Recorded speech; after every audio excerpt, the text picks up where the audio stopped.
сакаме двојни реалности за многу работи. Ние имаме проблем, нели, со притисоците кои ни ги вршеа низ годините соседните држави, па нели сега тешко ние не можеме да прифатиме реалноста со промена на името и то знаеме на кој начин дојде. Не можеме да се навикнеме на одредени други општествени промени, но најголемата промена што не сакаме да ја прифатиме дека истовремено сакаме ред, ама сакаме нешто нас да ни се заврши на наши критериуми, по наш начин или преку трупа.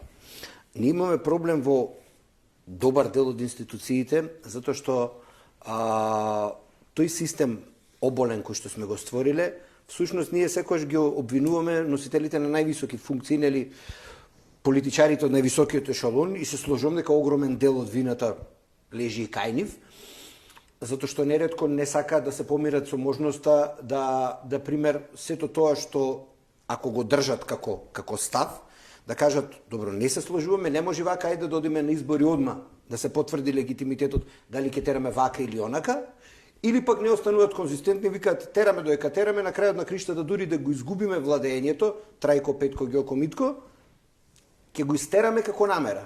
Мене ми беше многу интересно како луѓе така детерминирани се покажа за промена на устави на државно име, ама не за општеството. Така да ја гледаме очигледно позадината и интересот во некои други работи, иначе не можам да ја сватам логиката. Што ни се случува нас, пример, во институциите? Нас во институциите неретко ни се случува да имаме повеќе помошно-технички персонал отколку носител на дејност.